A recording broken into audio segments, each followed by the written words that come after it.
Hey internets, it's Jake from Mini Terrain Domain, and this is Welcome to Paradise, Michigan, a Kids on Bikes RPG adventure setting taking place every Thursday night at 8:30 p.m. Eastern right here on twitch.tv/Mini Terrain Domain.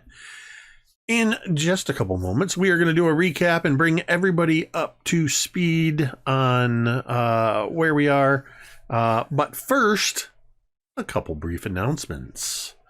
First, if you look up above M's head, kind of over in this area here, you will see some domain pops. Those are a sort of interactive way that you, the audience, can have a bit of an impact on the game.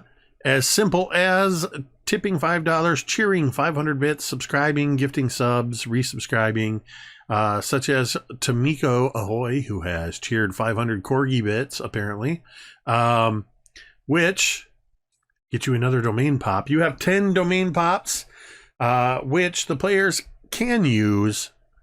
They can cash in these Terrain Treats domain pops, +1 to fun, to gain a +1 on any roll.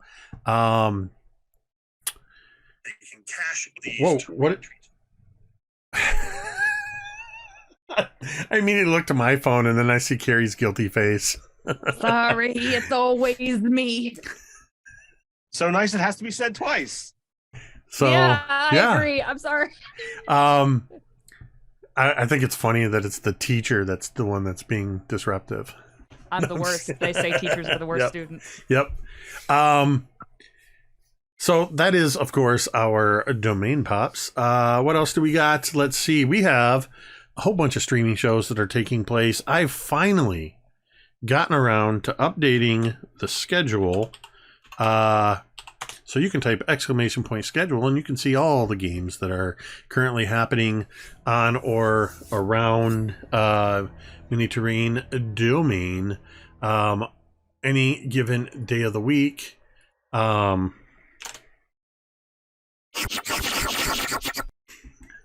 Oh, I love it. What's funny is because it activates those elements whenever I start the Kids on Bikes in OBS, I always forget, and the first thing I ever hear is every time I start it up. Makes me so happy.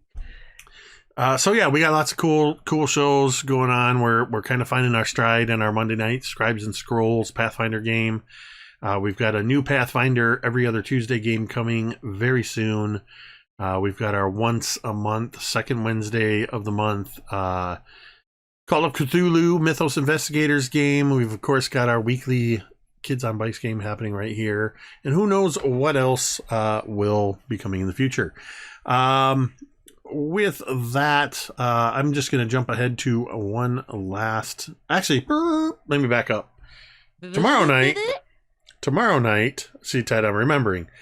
Tomorrow night, you can head over to Nerdarchy on YouTube, where Ted will be running our final session of the untraditionally arcane game that we've been playing for. I don't remember how long we've been playing that. It's been a while. Been a little over, year and a half, close about a year and a half, I think. But that is not the end, just the end of that particular campaign, because Ted is going to take a seat at the gaming table. We are turning over the DM reins to Robin, who's going to be running a very unique setting for all of us. Very excited about that. That is a monthly game happening over on Nerdarchy on random Fridays of the month. We play it by year every month. But this will be the first time Ted's giving up the DM seat in like 5 years, so it'll be interesting. Yeah, well, longer than that, because I was since I've been there for the last 5 years. Yeah, it'll be a fun time to actually be able to be a fellow player with some of the Chaos crew. So it's a great time, and like that crew, Robin is a fantastic GM. So I am there to do a fantastic job. So yeah, so that'll be very cool. So then now the actual last thing I want to say before we get going, is, of course, before every game, we just like to take a moment and remind you that you matter. Your presence on this earth makes a difference. Whether or not you believe it to be true, it is true. We know it can be difficult sometimes, and you can be struggling for any number of reasons. We want you to know, though, that you do not need to struggle alone. You can come into our chat at any time. You can type !help, and a couple of URLs will show up. They'll also periodically appear at the bottom of the screen. They are findahelpline.com, a free resource in which you can simply type in where you are located in the world, hit enter, and numerous help services will show up that are directly related to where you're located. And then you can find the help you need, or you can check out takethis.org's growing list of resources. We encourage you to visit those sites, bookmark them, save them for yourself, save them for a friend, and remember, you matter. With that, I think it's time to turn back the dial on the Wayback Machine, go to 1980-something, and welcome A simpler time. to Paradise, Michigan. When we last left our young new kids on bikes, I guess, and one a skateboard. And one skateboard. Kids on bikes and a skateboard. It's the first day that they are all visiting their grandparents for the summer in Paradise, Michigan. They all stepped outside to meet. They stepped outside and met. They didn't necessarily intend to meet. They just met a whole bunch of new friends, and started having some interaction with some of the local personnel in town, as you often do when visiting a new location for the first time. You immediately band together, set off, and investigate open graves at a church's cemetery, or at least that's what this group does, with one of them, Jessica, having made a new friend in a stray or seemingly stray cat that is now on its 5th or 6th name.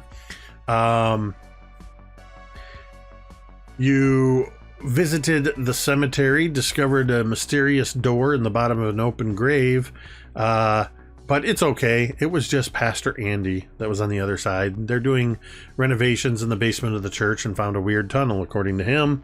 You were warned by the caretaker, Simon, to not trust the cats, and Pastor Andy was a little creepy. You decided it was time to move on, took a little bit of a bike ride around the town of Paradise, got to see some of the locations. As you found your way very near, close enough to see the waters of Lake Michigan at the very edge of town, the cat took off from the basket of Jessica's bike and ran through a cat door at the front of Paige's bookstore. Of course, naturally, Jessica immediately set her bike down and took off after the cat, and everybody followed. You entered into the bookstore, where you found 3 older women sipping tea, knitting, doing puzzles, surrounded by their bookstore, as well as 20 to 30 odd cats. Also during this time, Billy started acting strange. Billy got very quiet, sitting amongst a couple of cats who were contentedly purring on his lap while he also started purring. Laz and Rosie checked out some comics. Rosie bought a comic. Laz tried to 5-finger discount a comic. Oak was having none of that, kind of put a little bit of attention on him, while one of the cats leapt from the upper shelves, leaping on his back, causing him to drop the comic book. Some of us, maybe somebody who's here now can remember, but a couple of us could not remember what it was that caused Billy to freak out and take off running to the back of the store. I cannot remember the exact moment that caused that. Maybe it was that cat. Regardless, Billy took off. They went in the back room. Things started to get really weird. people started imagining or hallucinating things. There was an impossibly long corridor of the back room, eventually emerging. Well, Jessica was leading the way, chasing after Billy. Went through a green door with a brass doorknob. Billy and Jessica found themselves in a long hallway with green doors with brass knobs on either side. When the others caught up, they found the door. They heard Jessica screaming from the other side, but they could not get the door open. They grabbed the magazine rack that they found in the back room, and they used it as a battering ram to bash their way through the door. As soon as they burst through, they found themselves sprawling in the sand on the beach about a quarter mile away. Meanwhile, Jessica and Billy, you have just opened one of the doors, and it was actually Billy that opened the door. And Jessica, you peered through as a bright light washed over your face, and that was where we ended. We are going to start with Coop and Rosie and Oak, as you are currently sprawled out in the sand, very warm sand of the beach. The sun is nearly at its zenith as it is close to noon, and you are because the sun is so high, there's no shadow, but you're at the base of a lighthouse. What do the three of you do? Rosie kind of like works her way up at least, so she's like sitting like on her knees, and she's kind of like brushing herself off, and she's like, "What in the hell?" And she just kind of like is looking up at this lighthouse, and then kind of looks confused back at the younger kids. Lighthouse is looks to be somewhere between 60 and 80 feet tall. I think Coop tries to get up. He starts to stand, and then and then gets kind of tangled up in the magazine rack that came through the door with us, and just kind of trips over it and falls back down into the sand. Ow! I'm okay. Coop, what? You notice, because just moments ago Laz was helping you with the magazine rack. Part of the reason you struggled with it is looking around. You see Rosie, you see Oak, but you don't see Laz anywhere. I'm okay. It's okay. And he's dusting sand off of himself. Hey, wait a second though. Where's Laz? And he looks behind him to look back through the door that we just came through. You see, as you look over there, you see that there is a small set of stone steps that lead to this door.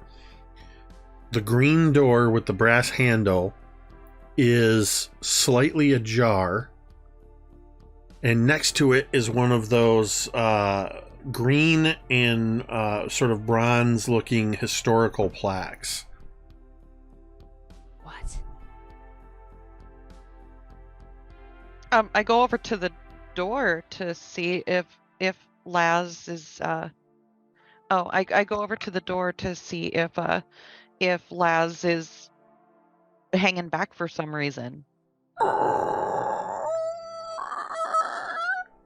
The door squeaks open. Good, Jake. That was really good. And you see what appears to be the lower level entrance to a lighthouse. You see, tucked into a corner, you see some to the right, there's a few old boxes and crates with some barrels, a couple old looking lanterns and ropes, and a big anchor sitting next to it. It almost looks like things that were deliberately put there to sort of set the mood, while also looking old. And then you see just to the left of that, kind of set up against the edge of the wall of the base of this lighthouse, you see a set of stairs that begin to spiral their way up. And no sign of Laz. You guys, this isn't where we came from. I'm kind of helping Oak up as we kind of gather ourselves still. And I'm like, are you, nerdy kid, are you okay? Yeah, I'm fine. Jesse, Billy, and he'll look out, and then he realizes that Jesse. he realizes that there's sand. He realizes that the heat of the sun, and I think that hits him that they're not in the same place. And then when you say that Laz is in here, that immediately like his panic sets in. It's like they're losing kids left and right, and it's just like, what is happening right now? Game over, man. So he goes, no. We went through the door and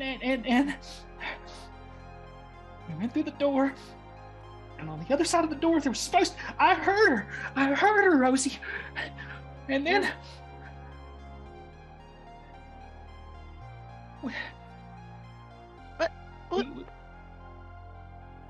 We gotta go went back. through. Where's Laz? Hold on. Everything's fine, and this is totally. I'm not using it, but I have a trait called Cool Under Pressure. So that's one thing that I'm just using, and for flavor, I'm like, okay. Well, I mean, maybe if we go up a little higher, we can get a better view of the beach. Maybe they're here somewhere. They're just not where we can see them.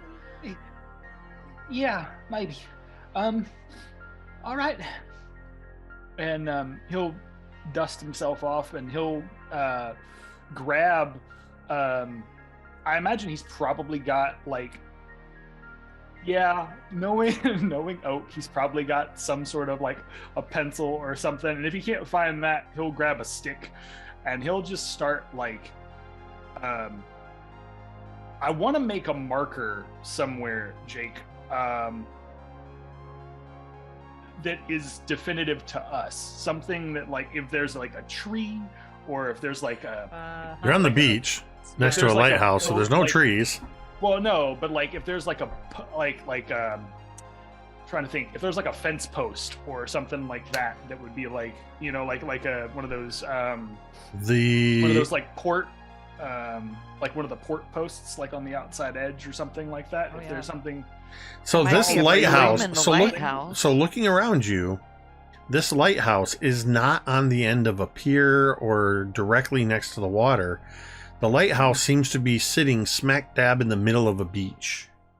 Oh, whoa, okay. Yeah, this is not. So there's sand all around. So like if Like- I look around it, there's sand all. Yeah, around and it looking then? around, you see the beach extends for quite a ways to up the shoreline this way and down the shoreline this way.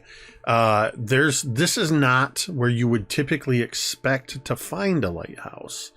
Okay. Normally you expect them to be on peninsulas or at the entrance to channels and bays and things like that. I'm looking around and trying to like smell that sea air because I'm like, okay, if there's sand here, there's got to be. Well, this is a freshwater Of lake. course, it is a freshwater I'm- body of I'm- water. Thank I'm you. realizing that a couple of our players are from the Pacific I have Northwest and used I to. have no reference. used other to than that. Salt water. No, it is. There's definitely a scent in the air Okay. that is that sort of beachy scent, but it's not quite as pronounced as the salt air of the ocean. But seeing this, the closest thing you could find, unless you're looking for something that's not the lighthouse is painted in white. So there is white all over. I mean, it's white on either side of the door, and then to the left of the door, sort of right next to where Coop is sort of peeking in, is this sort of green and bronze historical plate that has some text on it. Okay, so I'm gonna just because I need it. I need a point of reference because we've been going in and out of doors, and I feel like Oak is the kind of kid that like when I'm lost, I want to put breadcrumbs out. I want to know where I'm at. So I will tell you this. because you probably don't remember this, but when you when you all just less than an hour ago went to the bookstore, you were at a cross street, and you could see the beach, you could see the lake, and you could see the lighthouse just peeking up over that way. And you know that Lake Michigan runs the full length of the state on the west side. So turning around and with those points of reference, you'd be able to turn and see just less than a quarter mile away, you can see downtown Paradise. Oh, okay, perfect. So just visually, I can still. Okay. So, and he'll go up to the side of the lighthouse, and he'll actually just really quickly make like a little tiny triangle of like, here's where we are at the lighthouse. This is where the bookstore is, and then this is where I'm gonna hope that Billy and Jessica are. Like in a like, if this is where we are, this is where we are. I have no clue where Billy and Jessica are, but I'm gonna guess it's somewhere within. That was an interesting triangle. So Yeah, I love it. I would like, this is a mechanic that is not a Kids on Bikes mechanic. This is an MTD Jake mechanic. Yay! Yeah. So Give it to me. some of you, this will be new for you. Most notably Tamiko and Chad, though Tamiko, you've probably heard it before. I would like you to roll me a D100.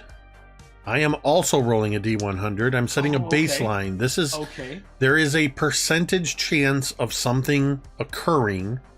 You don't know if it's good, bad, or whatever. And I may never tell you, depending on what you roll. That's But- fine. But rather than say there's a 5% chance and then you have to roll and whatever, I set a baseline. If the number falls within that range of my baseline, then a thing happens or doesn't, Okay. depending. So I've rolled my baseline. What is your number? Okay, I'm gonna re-roll. Well, nope, I'm not gonna re-roll that. I'll move it. That's 8 On a D100? on the die. On a D, I just said 8 on a D100. Yep. Oh yeah. But... Okay. Nothing out of the ordinary occurs. Okay. So while you're making these annotations on the side of the lighthouse, Rosie or Carl, Coop. Carl. I don't know why I said my real Carl. name is Carrie, which is close. I think because I read Rosie, and right next to it, it's just far enough away on my screen that it does kind of look like Carl. The eye looks. I like think yep. that's why I said Carl. Coop, are either of you reading the historical marker sign? I would be. I imagine we could read it together. The sign, I don't know if they have these in all states. I just know that they're all over Michigan. That when something is a historical marker, it's usually a sign or a plaque. It's got this sort of green look, sort of bronzy letters and outline. This one says Candle Point Lighthouse. This historic lighthouse has been located along Paradise Beach between Lake Michigan and South Bear Lake for as long as there has been a village here. There are no records as to who built the lighthouse or even why it was constructed in the first place. Even those residents of Paradise whose parents or grandparents were among the founding families cannot recall a time where the lighthouse did not exist. The lighthouse is currently closed to visitors and kept locked at all times. As you look immediately to your right and see the unlocked open door. What? I kind of look at Coop. I'm like, locked at all times, huh? Well, it's not now. Yeah, apparently. Huh. And Rosie gets kind of a mischievous look in her eyes. And, I bet we can see really far from the top, like you said. I'll bet we could. How wide's the staircase, Jake? It's like 4 feet, 4 feet One wide. ass wide or No, two? it's 4 feet wide, and it's like 3 feet deep, and then there's like another step, and then it goes down to the beach with the lowest level sort of being partially buried by sand. As you're all three standing there, the camera is going to take sort of a top-down view of the three of you standing there, and very quickly zooms upward to where we see a top-down view of this entire lighthouse on the beach. The camera seems to pan up towards the bright burning sun, and there is a brilliant flare of light, and we wipe to white, and then we begin to see the light sort of almost like the camera is zooming out, and we are staring into Billy's eyes. Ooh, nice. Billy, as far as you know, you were following Jessica and the others into Paige's bookstore. As you passed through the door, there was a brilliant flare of light, and you are temporarily blinded, as it's like you're staring into the sun, unsure of what has happened. In this same moment, as we see you reeling from the brightness of this light, Jessica, as you open or follow Billy through this door, you are momentarily blinded by a brilliant white light that just completely fills your vision. And you hear sort of an involuntary gasp from Billy next to you. Do either of you say anything? Oh, I would, be grunting like, what is that light or any of that kind of stuff. Nothing with any kind of like sense. I think Jessica's pretty traumatized, so probably is just not saying anything. You both hear this sort of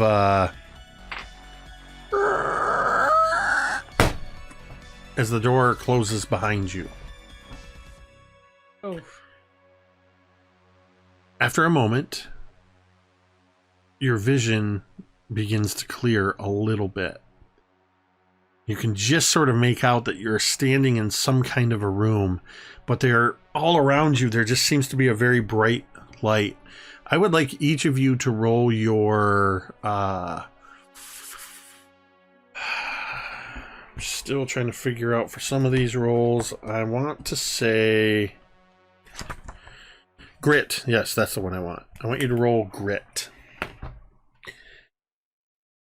Grit. What dice are you Grit, rolling? Jessica's worst thing. A D4? So a D4 for Jessica. What's your grit, Billy? D12, I rolled a 4. Okay. And what'd you get, Jessica? Oh, a 4. So it It explodes. right? Explodes. It's a 3. So 7? So 7 total. So this is less of a pass-fail mechanic and more of a determining who is, which of the two of you is starting to recover your vision first. Jessica, whatever blinded you, you were able to sort of close your eyes reflexively, and you were able to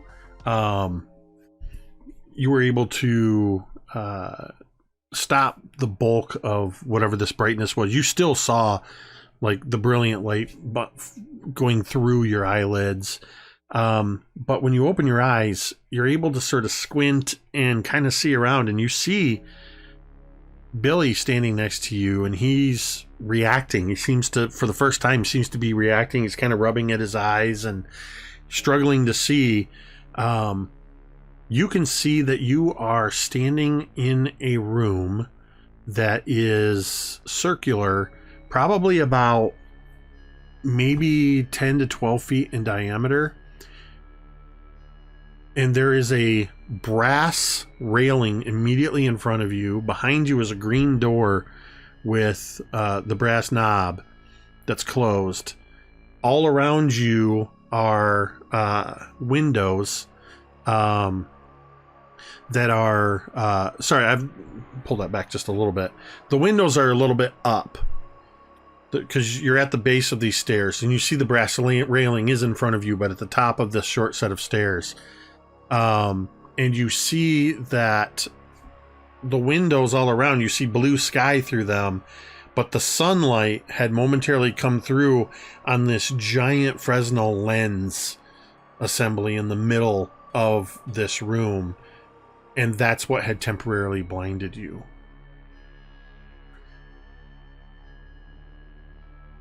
Okay.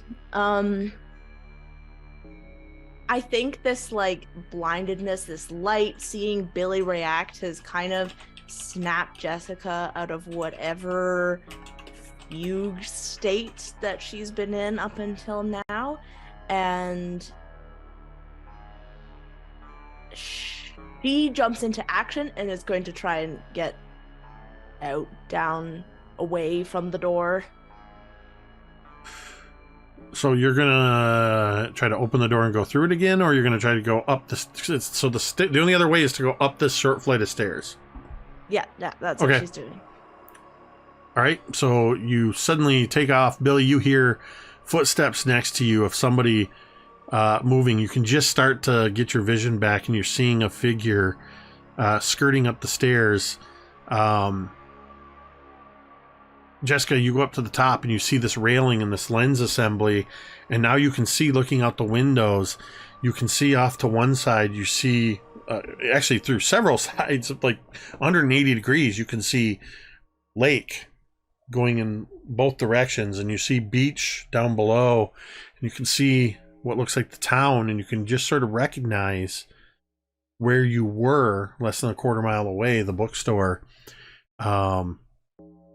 And you are, I would say there's enough context clues that you can surmise that you are at the top of a lighthouse on the beach. So as Billy regains some of his vision and sees this room, he's like, "This isn't a bookstore. Where's the cat?" Meow. You hear a meow from by your feet. Is it? I don't even remember what the names were, but is it, I Princess think- Fluffy, I whatever? think the cat had a couple extra names after you were, Is it while you were out of Snuffles. it. It's Snuffles It's now. Snuffles? However, The it current is iteration. it is not Snuffles. The cat that you hear meowing and that is at your feet is a short-haired tabby that is an orange cat. And he is just rubbing up against your legs and purring. So I'm like, "Hey, little guy, have you seen Snuffles?" Didn't expect you to answer. Hello, anyone? He's definitely confused. He heard someone go up the steps. You can now so- see, you're starting to be able to see well enough that your vision is kind of like when you spend a lot of time outside and then you walk into an area, everything's a little bit in shade. But you can see the figure of Jessica just up the stairs, standing and looking out these windows. Maybe not looking very calm, but definitely looking out the windows. Hey, Jess, I found another cat. Jessica looks at you for an instant, and you see nothing in her eyes but wide horror when, like, she looks at you. She says nothing, and she wants to continue to look for a way down and out. So I would like the two of you to make me a brains check. It's gonna be low DC. Good. Excellent. 7. I somehow keep picking on everybody's Oh, no. lowest I gotta stats. ask, what is I read that Jessica's wrong. strong thing? What is Jessica's best thing? Sorry, I read that wrong. My D8 is brawn. My D6 is brain. Her strong thing is going to be charm. Yeah. It's Yep. gotta be. Charm. Duh. I got a 3. I Okay, have a 13. a 13. Okay, I'm so Smurf. Jessica, As you run up these stairs and you're frantically looking around, barely taking in any sights other than the fact that you are very high up in some kind of tower, you turn around and you realize that the only exit is the door, that green door with the brass handle that is at the bottom of the stairs. This is just a short flight of stairs, you know, like 3-4 feet, but yeah. Yeah, she runs down, like pushes past Billy, and is like going to run at the door and go and try and turn it. All right, as you push past Billy and try the doorknob, go ahead and make me a brawn check. So my thing says +1, so that's a 6. You have a +1 to brawn? Yeah. Nice. Teens get a Oh, that's +1 right. to, Yeah. fight and brawn. So you got, I'm sorry, your number was what? 6. 6 total? So that's a failure by 4. You fail, but not too badly. There might be some very, very minor short-term consequences, but these won't shift the story for more than a minute or two. The character has tried and almost succeeded. You're pulling on the door, and you're trying to turn the knob. You're turning the knob, but it's not opening. You're not sure if it's stuck or if it's locked, but you cannot get this door open. The knob turns, it does the little but you cannot get this door open. Billy, as you reach the top and your eyesight starts to clear up, with your 13, you notice a couple of things. One, you also have the context clues to realize that you are at the very top of a lighthouse. There is a large Fresnel lens, which is a lens that has several circled rings in it that create these sort of ripples. It helps to magnify and reflect light when it comes in. This lens is thick and so that, you know, the light can go through in multiple directions, and sort of occupies the central area of this room, separated by this brass railing. But you also notice that the device that this lens is set into has a brass ring set into a bezel all the way around it. And looking up in the direction towards up the beach to the north, what you would know to be the north, you see that that is marked as 0 degrees on the compass. And looking to the other direction marks 180 degrees. So you clearly see that there is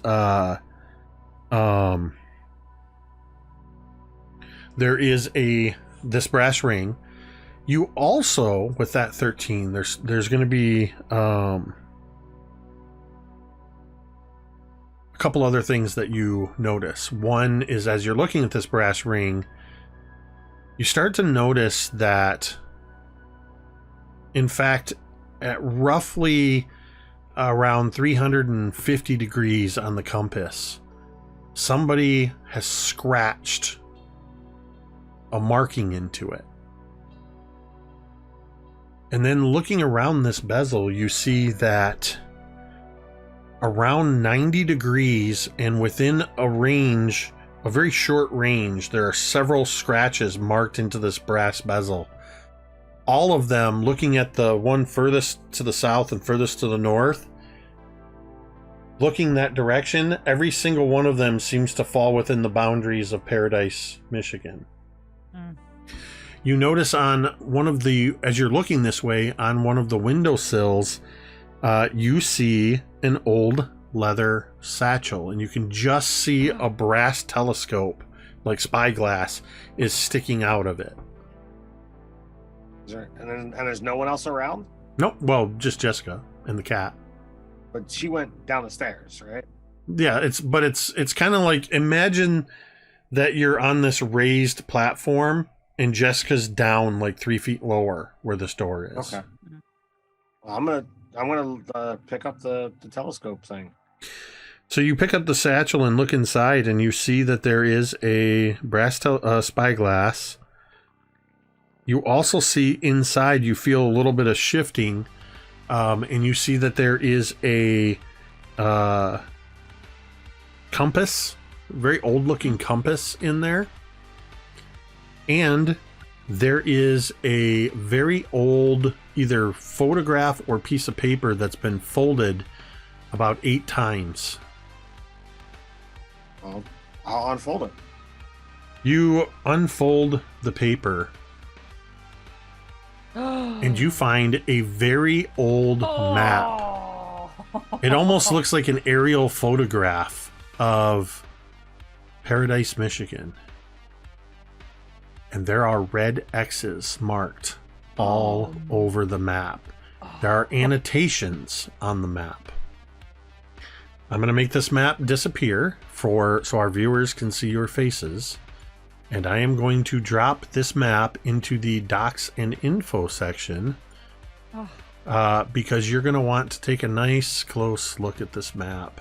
Oh my god, cool. The immersion. This is our first handout in this game, as you have found the mysterious map. Side note, because this is like also semi a real map, I want in the worst way to go to these places this summer on like a road trip, just to say I did. Oh my god. I'm planning to go there this summer. So keep in mind, right now, Billy is the only one that can actually see this map. The rest of you, obviously, you can look at it, but until Billy shows it to you.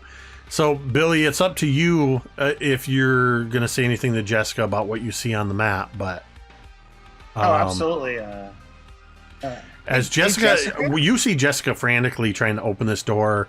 And it's like, imagine you have sunscreen on your hands and you're just trying to turn the knob and you can't get a grip on it. All right. And so we have backpacks, on our character sheet. Can I put the compass and the spyglass in the backpack? Yeah. I will do that, and then I'll like casually stroll down the stairs. I'm still very confused as to how the heck we got from town to the lighthouse, but intrigued by what I'm pilfering. Hey Jessica, take a look at this map. And I'll unfold the thing and show you, the red X's, and it's like, I can only assume we're here at this lighthouse, and this other X says books. Would that be the bookstore where we were just at? Where we were supposed to be going to? Jessica pauses from also, this has unlocked my fear of being in the bathroom after showering and moisturizing, that you can't open the door and you're trapped there. I thought you were gonna say your fear of maps. Is that okay? Is that a yellow light? But Jessica is frantically trying to open the door. She glances down at the map. She's like, yeah, we'll look at that when we get out of here. And I assist in trying to open the door? Yeah, you can reach out and try to open the door. Go ahead and give me a brawn check. All right, well, let's hope my die explodes, because I think that's the only way I'm opening this. In fact, did. So I rolled an 8 and then a 1. So that is just barely a 10. Jessica's frantically trying to open this door. And in this moment, I imagine almost with that sensation of feeling like it's slick, you've probably multiple times, Jessica, done that thing where you're trying to wipe your hands on your shirt or your pants. And in one of those moments, Billy, you reach out and you turn the knob, and it's a little slick with Jessica's sweat, but you turn the knob and you kind of have to pull. It's like when the wood expands or contracts in the door frame, and you pull on it and it does that sort of vibration thing. And we are going to zoom back down to the bottom of the lighthouse where the three, Coop, Rosie, and Oak are peering inside, and echoing from somewhere up in the lighthouse, you hear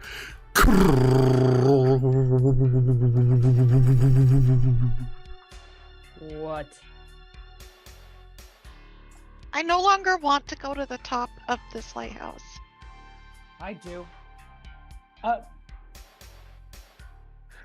Well, I mean, you're right. It's probably the best way for us to get a look at everything. So I'm right behind you. And Oak will get himself together. I believe he still would have like the flashlight from earlier, but like outside of that, I don't think he has anything else with him.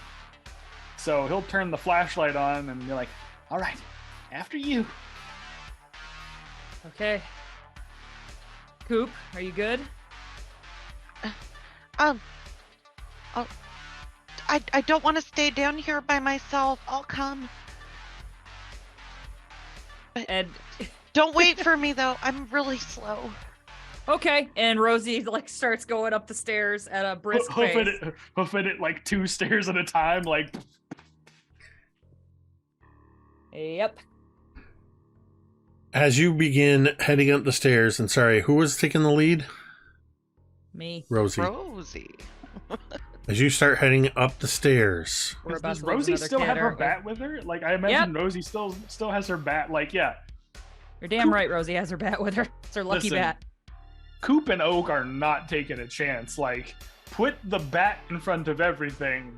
We'll That's stay fair. behind. And That's reasonable. logic states we're safe that way. I mean, you guys are also young tweens, whereas We're he's a teenager. we're young and we can't defend ourselves. Jessica, Billy has just opened the door that you were struggling to open. You're muted. But Jessica.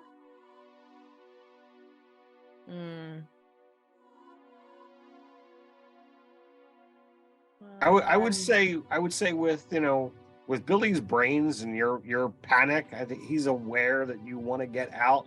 So like he opened the door and stepped aside so that you could step through. Sprint.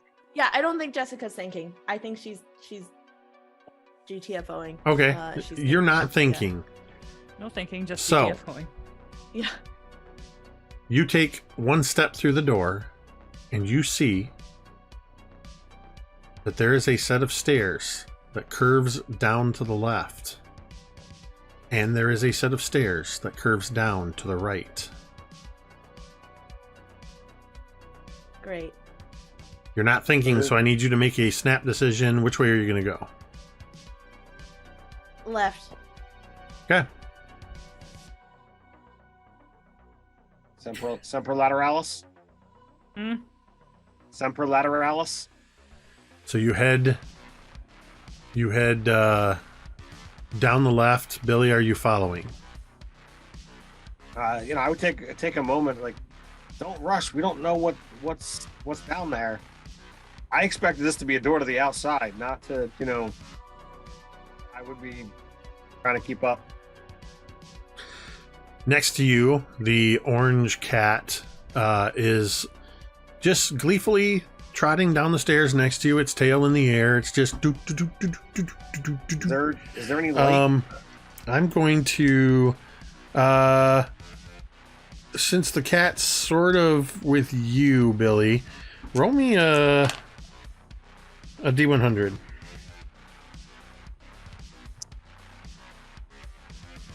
It's gonna be an 06. An 06? I need you to make a flight check as the cat gets tangled in your feet.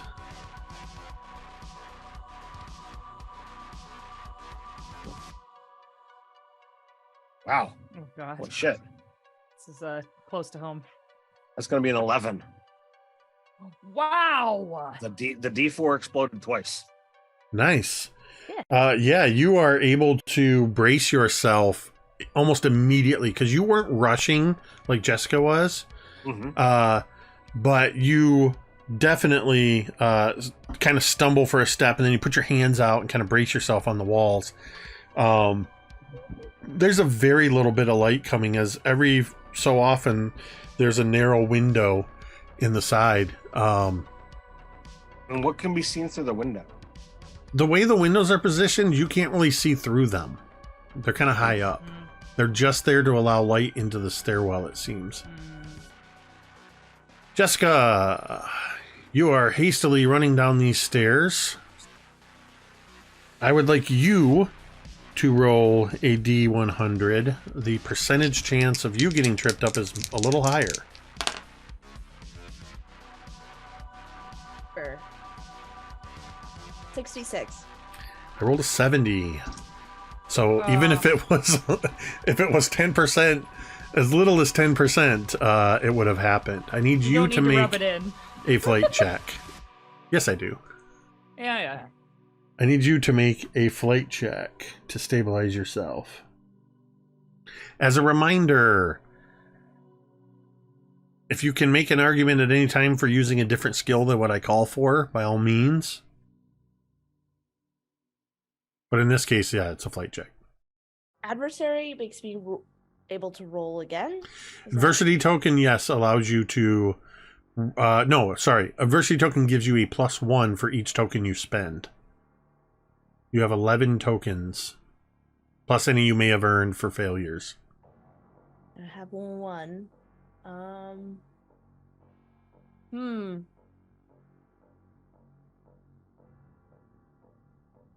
Do it, Em. Well, I've rolled a 2.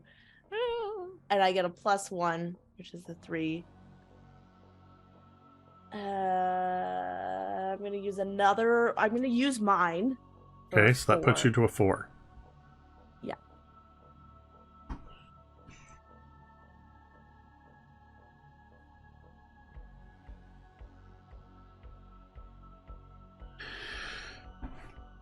As you feel this cat get caught between your feet... Oh, wait. I can take half, right? Because I have a strength called Cool Under Pressure. That's my strength that I... Oh, so in the snap decision moment, you can take half? Yeah. So what die was your flight? I have a D12. So you could just take a straight up 6 and then you get a +1 for being a teen?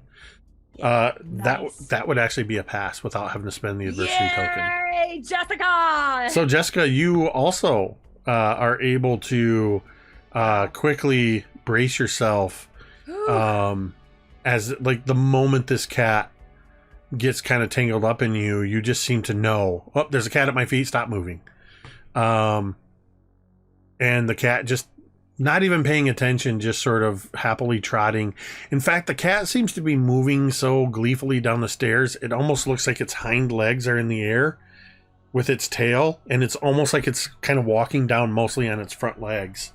The rest of you heading up the stairs, you can hear the sounds of more than one set of footsteps rapidly coming down ahead of you. Now, is there one cat around Jessica's feet and one cat around mine? Or no, it was the cat that passed your feet, ran past you, and then ran. It's the orange cat. Okay. There's no sign of the gray cat that was with you when you were in the hallway. So, upon hearing, like, you said I hear footsteps coming? You hear a couple sets of footsteps rapidly coming from somewhere up ahead. Okay. So I guess Rosie would kind of like scoot against the wall. Like if we're going up these stairs, I guess Rosie would scoot against the wall and kind of gesture for the younger kids to do the same. Just to kind of like, if there's somebody like trying to sprint out of here for some reason, like who knows, then just gonna let them go. I guarantee you, Definitely Coop didn't see that gesture because he is about 4 revolutions below where you are. He's doing his best. What the hell is Coop doing? His best. Got it. Okay. All right. So Coop's doing his best. Rosie and Oak, you're kind of pressed against the wall, and you just hear this getting quicker.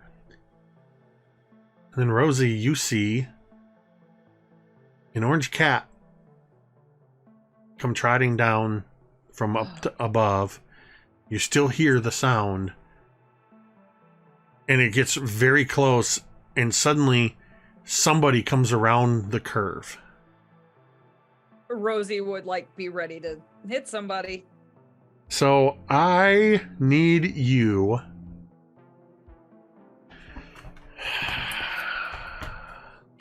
I need to think about what this would be. While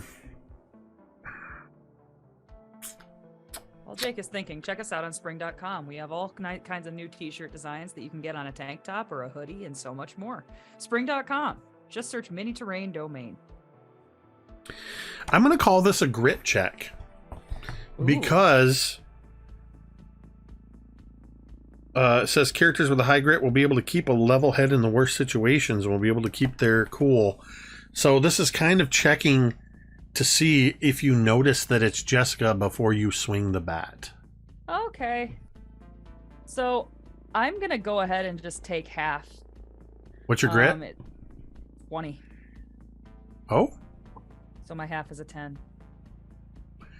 okay. The DC was a 7 on that. Nice. Phew, I don't kill Jessica. So That's you... That'd be a tough ending for Yeah, Jessica. you kind of bring this bat, and because of it, for one thing, because of the nature, I'm assuming you're a right-handed batter. Oh, yeah. But because of the way this curves around and you're against the inner wall, this would force you into a left-hand batter. I don't know if Rosie's a switch hitter, but She's working on it. She's not good at it yet, but so she's working on it. you're definitely getting ready. And as you bring it back, all of a sudden you see Jessica come around the corner. Jessica, you come around the corner to see Rosie standing there with a bat raised up like this. Oh my God. So I don't know if any of you seen Spirited Away or like remember it, but the scene where she's like edging down the stairs and then like she hits a rock and then just goes like flying down the stairs, just like arms up, tiptoes down, like just flying. That's how Jessica is like just absolutely charging full tilt towards, and I think she still hits Rosie. Because I don't think you would hit Rosie, because Rosie and Coop or Oak are deliberately against the wall. They're staying out of the way. I did say that. However, Coop has no idea that you're coming. Okay. So yeah. This is going to be weird, but I think that what we're going to do here, this is going to be a combat roll. Oh my god. I'm gonna use the rules of combat. I gotta find them. He's got the reflexes of a jungle cat. He knows karate. All right. Karate, indeed. If he makes this check, he's gonna tell this story to everyone at the dojo. It's gonna be such a big deal. So I think this is going to be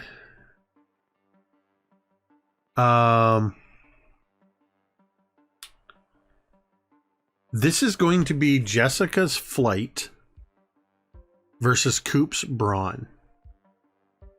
I imagine there is that comic moment too where Rosie doesn't clock Jessica. It's like, Jessica! And then she just goes, boom, like it passed both of us. So, oh, and let me clarify that. Coop. It would be brawn if you are going to try to stand your ground to the sudden force that appears in front of you, or you could use flight if you're going to try to dodge out of the way of it. I think I'm going to. But Jessica is clearly in flight.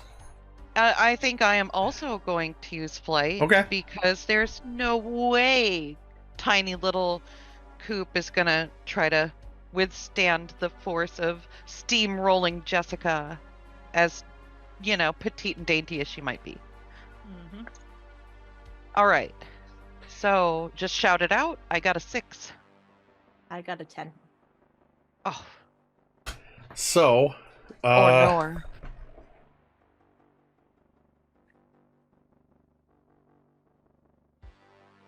so Coop, in this situation, you have no control over the outcome. Jessica, you are either going to dodge out of the way of Coop, or you are going to bowl Coop over. Oh, she's bowling Coop over. I think that she's panicked. She's trying to get out. I don't think that even if it does register that Coop is there, it's one of those things of just like, can't stop, need to get out the fastest ways, and that's going to be like Going through him. Coop. The nature of a curved staircase dictates he won't tumble all the way down to the bottom. So That's just math. That's just geometry. here's the thing.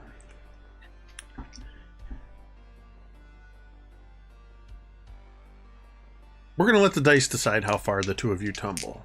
Oh god. The further you fall, the worse it is. So I'm going to roll my D100.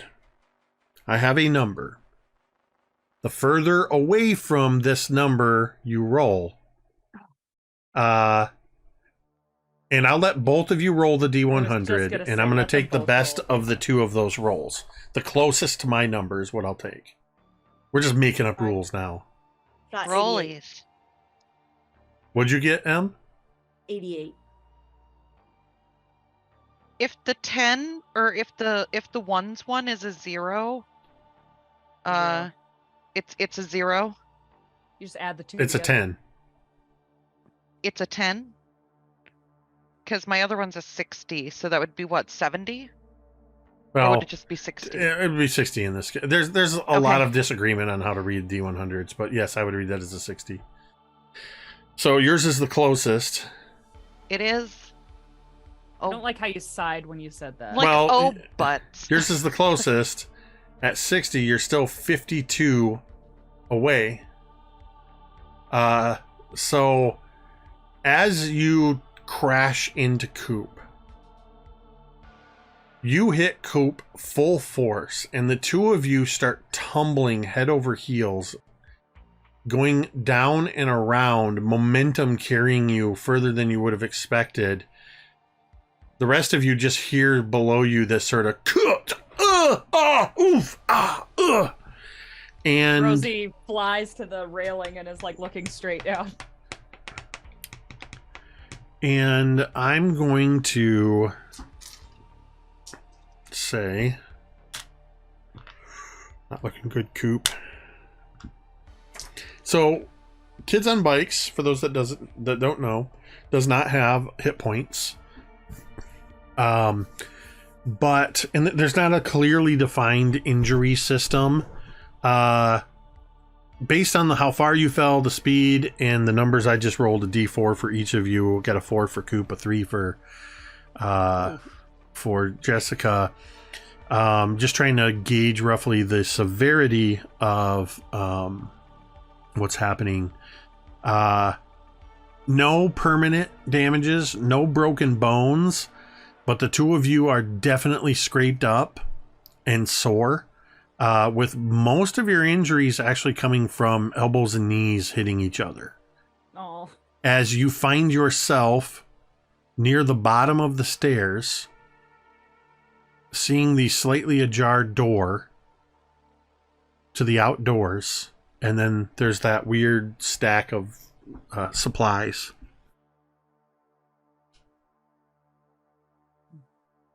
As they're falling, I think in the time it takes them to tumble and fall, Billy sort of comes around the curve a little less hastily, to where, and Billy, I would say you see Rosie and, you see Rosie and Oak looking down the stairs. And clarification, they are stone stairs inside this lighthouse, not metal. Oh, that's worse. Yeah, that's that. I was about to say that's even. Ow. I don't know, man. Though if they're like wrought iron, then there's no chance to like get a pinky caught in one or anything like that. Oh. Metal or stone. That was my first thought. That's probably. Ooh. There's less. They're worn stone steps too, so the sharp edges are a little rounded off. I think in this case, I think the stone's forgiving. probably better. But the two of you are sore. But Don't worry. Jessica? I just want to point out that I have a free skill as a child called Quick Healing. So I recover from Kiddos recover better quickly and don't suffer lasting effects from most injuries. Nice. So Coop and Jessica are lying in their pile, and he just kind of turns his head, looks at Jessica, and goes, "Ow!" So, how the hell did we get here? Hey, Boy Scout. Couldn't tell you. Why were you up there? Oak immediately like shines the flashlight in his eyes. Ow! Sorry. I just let me see you. It is Listen. really bright up there in the lighthouse. Listen, you went crazy in a library, and I'm not about to take a chance and have you go crazy on us. I never made it to the library. What? We stepped out of the street after the cat, and I appeared in the lighthouse. Bright light. But we were in the bookstore together. Well, I wasn't in the bookstore. you were okay. And Rosie would kind of like put her bat sort of under her arm and like put her hands on his chest, and she would go, "You were in the bookstore. You were with us, but you were not with us. You know what I mean? I don't. But You were you weren't yourself. You were like dazed and confused or something. man. Oak will turn his interrogation flashlight off, being like, "It's okay." Yeah. And he'll immediately start heading down the stairs now to check on the pile of the pile of people. Jessica and Coop, make a brains check. So where's Laz? No, we haven't seen him. Do I see Coop and Jessica? As you get down closer to the bottom of the stairs, you do. Jessica, where you've landed and sort of begun to disentangle yourself from Coop, the door that leads outside is just slightly in the breeze, kind of swinging back and forth. Well? Yeah. I'm so sorry. It's a 5. I keep That's fine. misreading That's dawns fine. and brains. In this case, Coop, you also see this, what Jessica sees. Lying on the floor, inside the door, closer to where that stack of barrels and anchor and rope and all that stuff is, you see the Teenage Mutant Ninja Turtles comic that Laz was trying to steal. And as the wind catches the door, the wind blows in, and a few pages of the comic book open up, and the two of you are looking at the comic, and you see Leonardo and Michelangelo, Donatello, and Raphael squaring off against Shredder and Rocksteady and Bebop, and you see that Shredder has taken off his mask, and you see an illustrated Laz. You see his face as Shredder in the comic book, and that's where we're going to take our break. Holy shit! My dream! That is awesome! Oh no! All right. We're going to go ahead and we are going to take about a 10-minute break. And we will see you all on the other side. Please stick around. Thank you for everybody who's watching with us so far. We'll be back in just a few minutes. See you on the other side. Cool. And we're back. I don't know why that it's supposed to be in what do you call it? It's not doing the there it goes. It wasn't doing the thing where what is that called when you mix songs up so they don't play in order? Shuffle. Shuffle. Oh my gosh, I couldn't think of the word shuffle. Every time I Oh. would hit this one music cue, it would always play the same track. There we go. Okay. Now we're back. Yay. We've been back for all of that. You're all together again at the bottom of the stairs. Coop and Jessica, you have just spotted Laz illustrated as Shredder in a Teenage Mutant Ninja Turtles comic. Coop kind of scuffles over and snatches up the comic. Like, what? And flips through it. Is it still like it's Laz on? So as you flip through the comic, every time there's a scene with Shredder is unmasked, it's Laz, and whatever the characters in the panels are saying, you see the little speech bubbles for Shredder Laz are saying things like, "Where am I? Where is everyone?" Oh. I need a cigarette.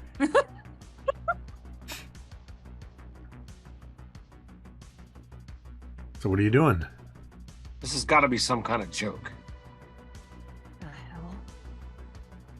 That's a pretty elaborate joke, man. And Oak, you would recognize this is the comic that you saw Laz trying to steal.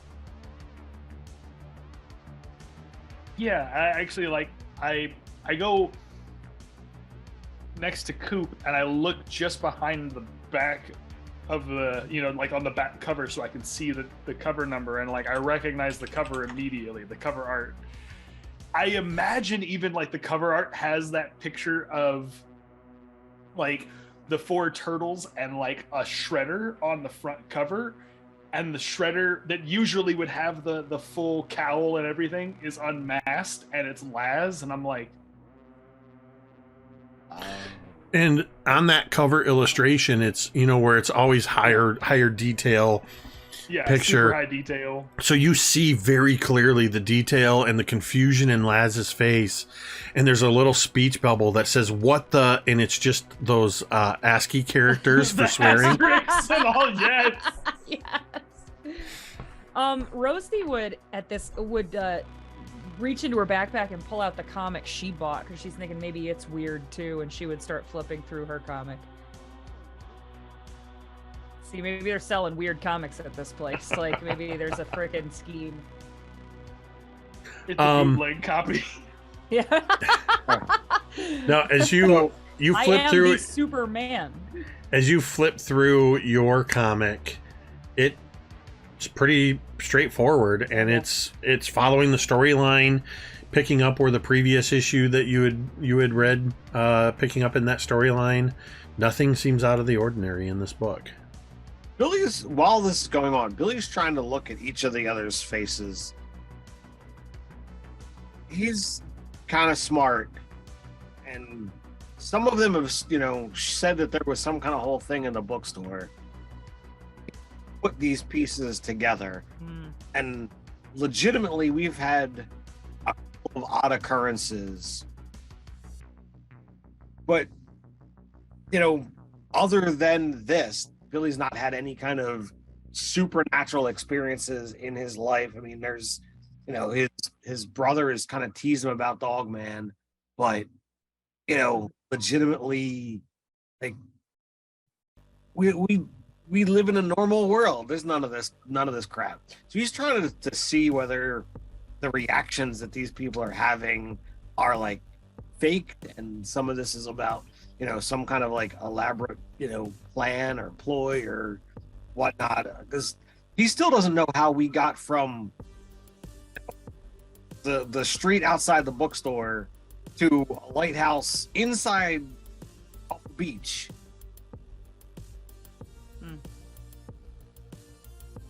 Does anybody seem odd or off or whatnot?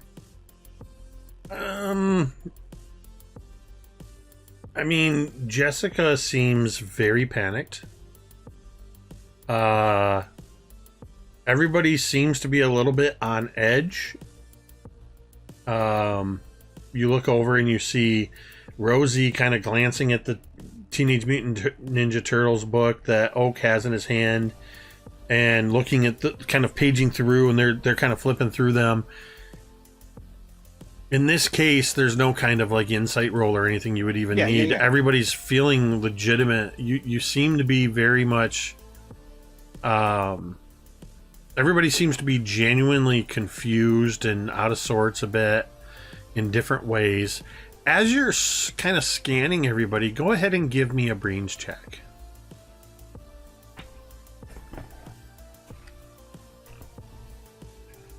Well, Damn. You are rolling. What's my up, Smarty? my brains is a D20. You're so smart. That's awesome. Okay. Roll me a D100. Oh my god.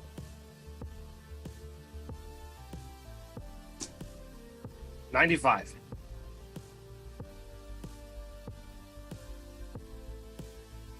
Carries over. Okay. I want you to determine whether... I want you to pick what, as you're looking at everybody and taking in your surroundings, what catches your eye? The crates and rope and anchor and all that stuff sort of just inside the door, or some markings on the inside wall next to the door? So, I mean, I think, you know, he would look at the rope initially, but I mean, he's got rope on him, so imagine the stuff here is a lot thicker and what have you. So if he saw things like carved into the wall, he would probably look at that. Mm-hmm. Yeah, definitely looking at the stuff. You're the scout in you sees lantern. Oh, it's kind of old and rusty looking. Probably doesn't have any oil. Rope. This is definitely like a ship's rope, so it's thicker and old. And the crates are pretty good sized in the barrels. So then you quickly dismiss all that, and you look over by the door. And walking over next to the door, the inside of the lighthouse is also painted white, but it's older, and the paint is chipped and peeling in places. And you see the where some of the paint is chipped away, it's revealing that there are scribblings all along the wall, and just kind of looking, even as you'd sort of, you know, that Indiana Jones instinctive, I see writing and I kind of trace my fingers across it. Some of the paint flakes away, and you see scratched in with a pencil that pressed in hard enough to some of the older paint to kind of leave gouges in not even one set of handwriting, but in different sets of handwriting. You see the phrase "stay out of the light" written over and over and over and over again. Jesus. Oh, cool. So, like, as Billy reads this, when it's all you know, he'll say something out loud, like, you know, he'll repeat it out loud as everybody is, you know, kind of doing their thing, and then like reflexively like closes his eyes and still sees some of that, you know, sheen from the lighthouse, and he starts to wonder, like, all right, what light are we supposed to stay out of? I hope it's not the one that I was already in. Yeah, Jessica and Billy, you definitely have like those what's happening in residual Laz's window, right? floaties and They're in your blinkies. eyes. What's everybody else doing? Coop is is like looking over this comic with Oak while Oak is frantically what did you say, panic notating. Panic notating. Yeah. And Coop's like, everything. yeah, but look, this can't be a joke. Could it? This would be a really weird joke. Look, read if you look at his like his bubbles. It's like he's trapped in the comic. Like Take on Me. I seen that. Yeah. Right? Yeah, that's horrible. And then he's like writing down everything, right? Anything and everything he can see. Okay. He's noting what Billy is saying in the background. He is noting like the comic book, the number on the comic book, everything. I don't. How do we get him out? I don't. How would I know that? I don't know. Look, I know that, but who do we go to? We can't. We can't go back to those. Here. We can't go back to those ladies. He hands you the comic, and he's like, here, put this in your bag. Things get destroyed in my bag, and I don't think we should have All right, let this fine. get destroyed. Yeah. And he shoves the other he like looks at the comic book, buddy. I don't know if you could hear me in there, but we're gonna get you out. And then he closes the comic book back and then like shoves it into the bag and. Amazing. Dude. You know that people can't be in books. Well, I didn't think so, but you know, there's a lot of weird stuff happening here. So, I believe in a lot of weird stuff. Don't get me wrong. So, it's possible if you don't remember going to the bookstore. I didn't. I didn't go to the bookstore. No, you did. We opened the door to go in after the cat. Right. And next thing you know, Jessica and I are in the lighthouse. But Billy, you were sitting in the bookstore. You were surrounded by cats. You were a cat. Well, you What do you were mean I acting like a wasn't? cat. Something like that. The little orange cat is sitting on the floor in the corner by the boxes and has some kind of a rock that it's just sort of batting. It'll bat it, it'll bump against the wall, and then it will pounce on it, kind of hold it, and then it bats Like it a around a tennis little ball? bit. Yeah, but it's just like a little piece of rock. I would kind of wander over there, and I guess Rosie, she wouldn't be really investigating. She would just kind of hop up and want to sit on one of these crates. Are they like big enough to kind of sit on? There's a place where you could definitely pop up and like cop a seat on the thing. Yeah. As you do that, you kind of and sit up. You feel the whole thing shift. Like not just the crate, but the crate, the rope, the anchor, the lantern, the barrels, everything shifts Secret door? just a little bit and goes. Guys. And I imagine this is like right when Coop and Oak are really like fighting and We're like getting into it. we're like, guys. And Yeah. I would pop up off of the thing, and I think with my bat probably I would push like this, kind of the same way it's like going. Wait, It It actually, it actually kind of shifted inward. It was like your weight putting on it. It's you basically activated whatever this little latch is. It swings forward just a little bit, Okay. so it would swing out into the room. So I would kind of like get behind it and like Wait, pull. before we Oh, go sorry. messing with yet another door, and you know, I'll pull out this map, and you know, go to where, you know, wherever our best light source is through one of these windows. There's sunlight Oak's coming in through flashlight. there's sunlight coming in through the still partially open door to the outside. I'll put that out for everybody to look at. You found a treasure map? That's so cool! And Coop So- goes and looks at it. Wait, this isn't treasure. What? Sea monsters? Because Billy told me to wait, Rosie would kind of like roll her eyes, and because she's a very young teen, she like rolls her whole body kind of. And I guess I would probably go and check on Jessica. Is Jessica okay? Oh yeah, Jessica's that's the one silent in person that I trauma. feel like she's just curled in a fetal position, like I hate everything. Sobbing. Why is this happening? Oh my god. Could Jessica have like wandered outside? They're at like the bottom of the. Yeah, the door was there and was partially open anyway, so. Yeah, she has wandered outside while all of this is happening. You find yourself on the beach, and about 30 feet away is the waters of Lake Michigan. Gentle waves are rolling in. There's seagulls in the air. There's probably about 20 or 30 people at random intervals scattered, a couple children playing in the water, sunbathers, that sort of thing.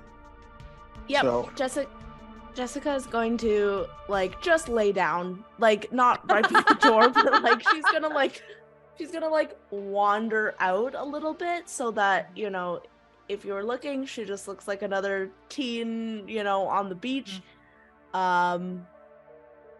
She's just gonna like just lay down. I would go out there. I just picture Jessica walks out the door, walks forward a little ways, drops to her knees, and then just sort of lays back. And yeah, for all intents and purposes, you look like another teen laying on the beach. You just don't have any swimsuit or towel or anything. You're just laying in the sand. So I guess Rosie would probably go over and just be like, "Hey, Molly Ringwald, that was quite a fall. You okay? You got a concussion?" You're blocking my light. I'm trying to get a tan. And Rosie would kind of look at the sun and then kind of like adjust where she's standing to not block the light. And she'd be like, "You know, Brains in there just pulled out a treasure map. And I found a secret door. And the kids are fighting, but that's neither here nor there. I think we might be about to have an adventure. You don't want to come, do you?" She like squints up and like puts her hand on her forehead.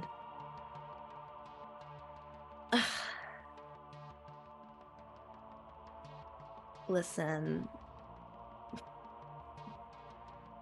I don't know what's up with Billy, but I'm pretty sure he wanted to kill me.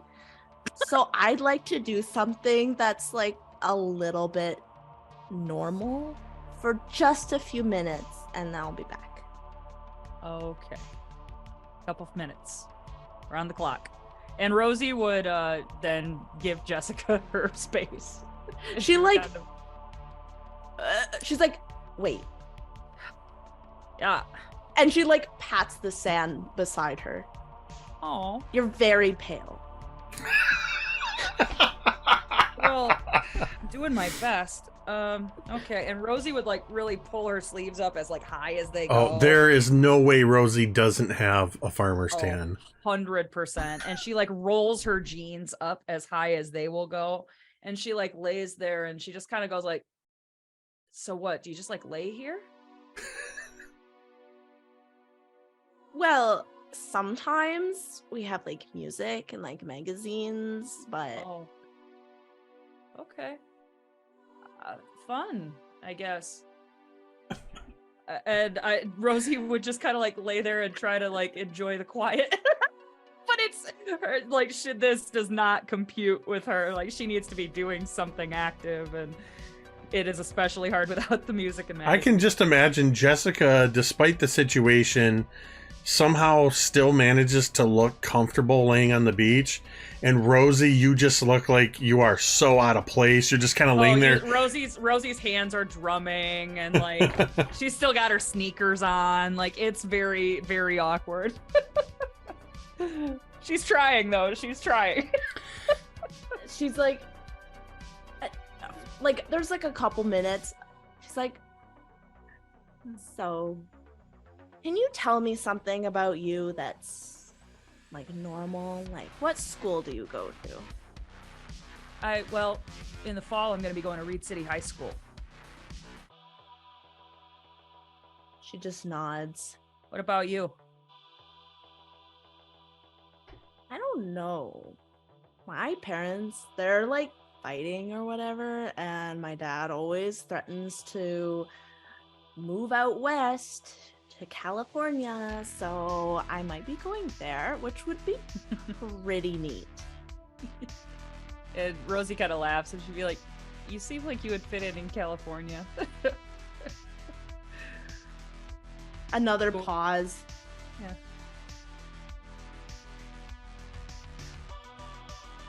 That Billy. I know you think he's like a little weird, Yeah. but you weren't there. You didn't see him. No, I didn't. I mean, if he's freaking you out, we'll keep an eye on him. Don't you worry. I had a 404 average last season, and I have my back.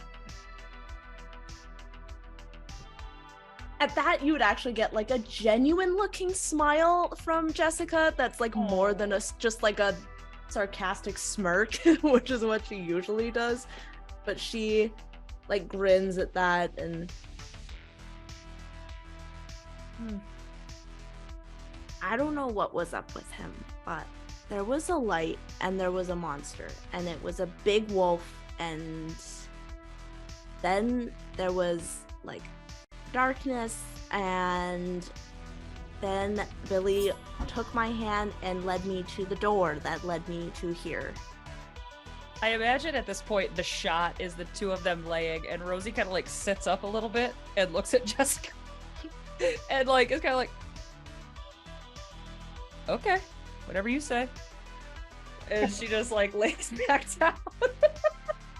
And I mean, she doesn't, like, with all the weird shit happening, she like doesn't disbelieve Jessica, but it's almost like it's like overload. Like Rosie is assuming that all of these things are true, but at the same time, she's just kind of like numb at this point. It's like, yeah, okay. Yeah, I would think, and Jessica's saying it in like such like a matter of fact, like you know, I went to the store and got some ice cream. Like that's the kind of tone that Jessica. My parents is might get a using. divorce. Also, Dogman. Like that, Also, yeah, like you know, all of these are the same. Yeah. Equal importance. Yeah. So yeah, Jessica just nods, and she's like, "All right. Let's go make sure the little ones haven't killed each other." And she like stands and same. Rosie rolls her jeans back down and thus covers up the frosty gams. So during the few minutes that the two of them have been out there, Billy, you've pulled out this map and are showing Oak and Coop. Right. And I'm trying to look at this. First and foremost, I'm trying to figure out if where it says grandparents, was that the area that we started in and where we met each other? Yes. So one point of note, the map that I gave you, I have not yet had time to make the proper map. Mm-hmm. The only thing that's different is the in game, that area is actually circular with all the houses around the outer edge. But that area is that to be the Twilight Grove senior living community. Okay. Where on here would be the graveyard that we visited? That's for you to figure out. Okay. And is you the area you have a couple of landmarks that you know right now. Mm-hmm. Grandparents, lighthouse, and you possibly have figured out what Books is. I was gonna say that next. Am I able to piece together based off of, where we rode and whatnot, whether that actually links up? I would say, and I'll give you one more, where the first cemetery, because of the direction you went and everything, where on the lower part, I need to bring my copy of the map up. And I'll bring it up on screen just for a moment so everybody can see it again. But in this map, Cool. sort of the lowest point going down from books down to the sort of southeast where it says church and it's crossed out and says cult. Cult. Uh-huh. That is where the first cemetery is, where the Peaceful Waters Church is. Oh. So Pastor Dave or whatever his name was is not a Pastor good Andy guy. Hill. Pastor Andy Hill. Andy. Okay. all right. Okay. So I'm just gonna, point out those things, and I don't know what all these X's mean. I don't know what's what, and you guys are telling me one thing that doesn't match up with what's in my brain. All kinds of weird stuff going on. Well, I mean, it says Indiana Jones says that in archaeology X never marks the spot, but this is a treasure map. It's a treasure map, right?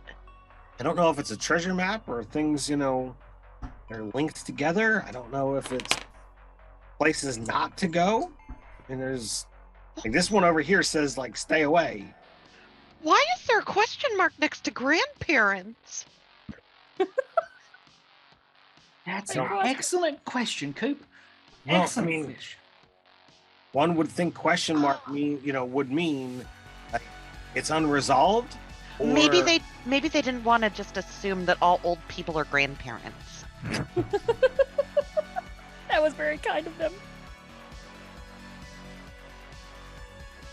Awesome. Well, Coop, I- Coop, the orange cat is now at your feet and has batted this little piece of rock next to your feet and has one paw resting on that and has its other paw. It's doing that thing. It's sort of lazily stretched out. One paw is holding this piece of rock and the other one is going pff, pff, pff, to your shoelace. Tomiko the player loves this, but Coop is talking and he kind of I'm here for the cat content. He glances down, sees the cat, and then just kind of, it's touching me. Oh my god! Oh my god! The cat's touching me! It's touching me! I think he's got. Coop, I think it's got a gift for you. Look, Does Coop think that he can reach down and grab the whatever's being whacked around without touching the cat? The cat has one paw partially on the piece of rock. Oh my god! I'll reach down, I'll pick up the rock and give it to Coop. Ooh. The cat just half-heartedly, like, kind of taps at your hand and then just goes back to Coop's shoelace. I'll, pet the cat or rub his belly, whatever seems to make him happy. What You kind bet- of a rock is it, Jake? You pet the cat, and then when you rub its belly, you get suddenly you've just touched the murder zone, and you get sort of a and the cat kind of darts away. I don't know, Coop. Trap. You have a book of rocks that you just got from the bookstore. Oh my god, that I inadvertently stole. Yeah, you haven't paid for it yet. They deserve it. Chaotic He good. deserves it. And that's rocks all is my kind of books your there. thing, so I'm gonna have you make a brains check. And because of the book, I'm gonna give you a +1 to it. Ooh. Okay. Brains. Ooh, I exploded. Yes! Wow! Oh my lot of God. good- Guys. Okay, nice. I have to math. 14. 14. 15 with the +1. Shit. That's awesome. You pick up this rock, and the first thing you notice that Billy maybe didn't seem to notice right away is it seems heavier than it should be for its size, and it's got pock marks all through it. It almost looks like volcanic rock, but that would be super light. Mhm. And Yeah, as it you, would be. as you start flipping through the book, because you start thinking, wait, and you start honing in, and this matches the page that shows one page that has several different types of non-native rocks, and when it says non-native, it says non-native to planet Earth, and it's a whole page of meteorites and different types of meteorites. This looks like a piece of iron heavy meteorite. Holy farts! That cat had a meteorite. Awesome. Everybody's finding cool shit today. Meteorite? Oh, wow. You should hold on to that. Or maybe not. Meteorites ain't radioactive, are they? Oh my god! And Koopa kind of like just kind of drops it my onto God. the crate and goes, I don't know. Coop. It's in the Before you go any further, Okay. I need you to roll a D100. Oh my My God, it is radioactive. It is now. Bar It har is. har har. Superpowers. I'm just gonna say too right now. Coop is also remembering Creep Show. Gonna throw that out there. I'm 42. so proud of you. Mm-hmm. The answer to life, the universe, and everything. 42.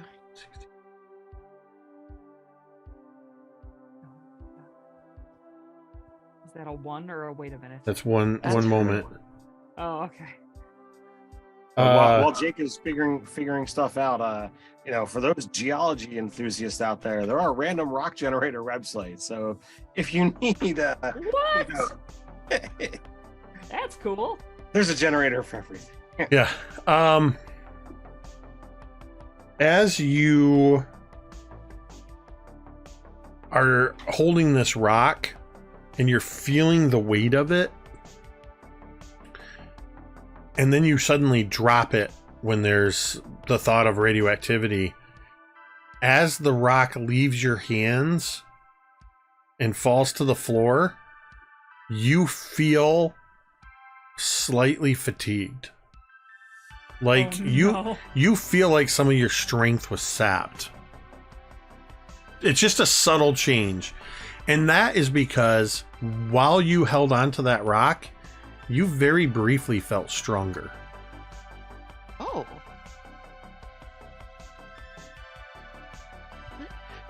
Get Coop it, looks Clark at his Kent. book really Get it. quick. He's skimming. He's skimming to see if it says anything about radioactivity.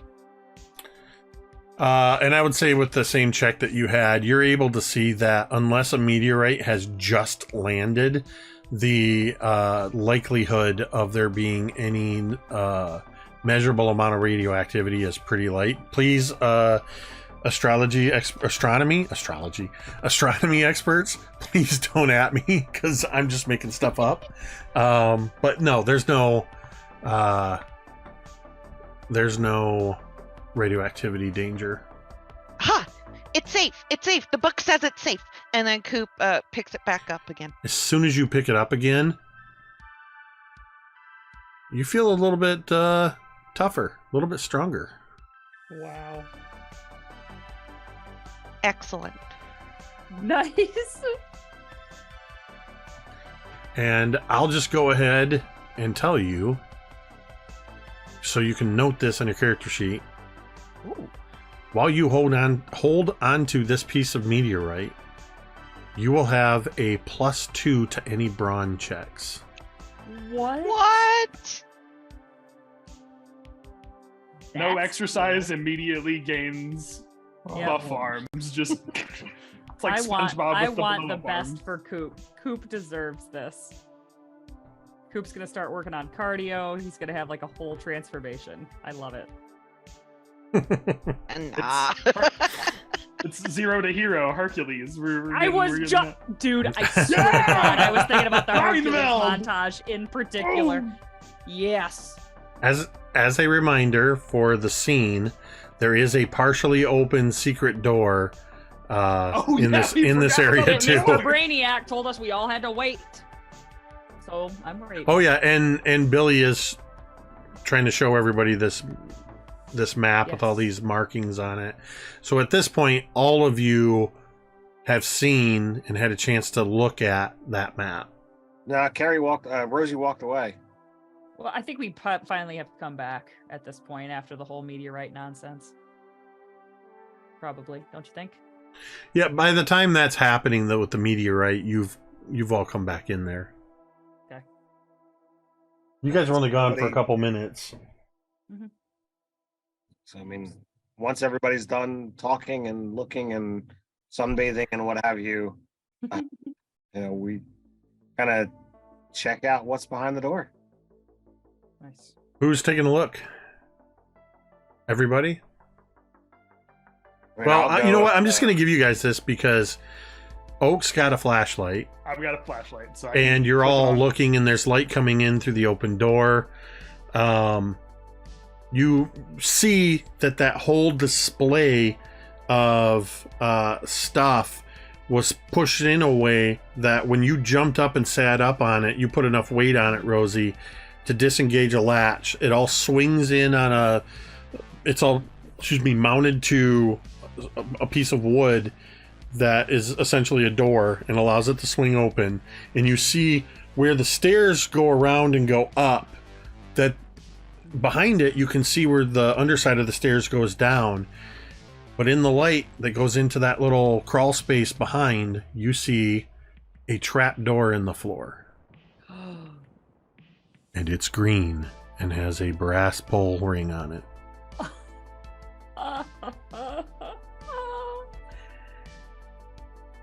Except this door looks like it's very old and made of wooden planks, and the green is a lot of weather-checked, cracked paint. So it's not a pristine green door, but you can very clearly see that it's been painted green at some point. And the brass pull ring on it is tarnished. And I imagine the shot is from the inside of this space, and all of us kind of like looking Yeah, it's in. all of you. This is like the movie poster. Everybody's peering into some Scooby-Doo. mystery. And Oak in the front with his little flashlight. That's bitchin'. That is so cool. I would kind of like shrug, and I'd be like, well, who wants to open the door? Lily's already reaching for it. Nice. Nice.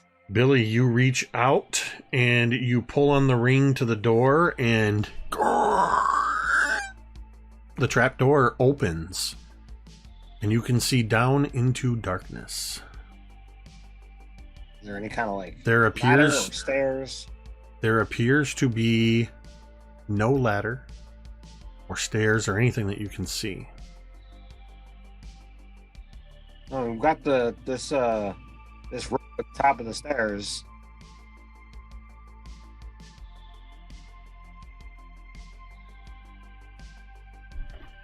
Look, Oak, why don't you shine the flashlight down now? Let's see. Let's see. Yeah. And he'll come over and shine the flashlight down the space. How deep does the space look? As you shine your light down into the space, your light very quickly hits a curved section, almost looks like a ramp moving away. And you can see, kind of looking down in there, what looks like a wooden door that has some crates and barrels stuck to it. And you can see what looks like the opening to the very room that you are in, except everything is dark and upside down.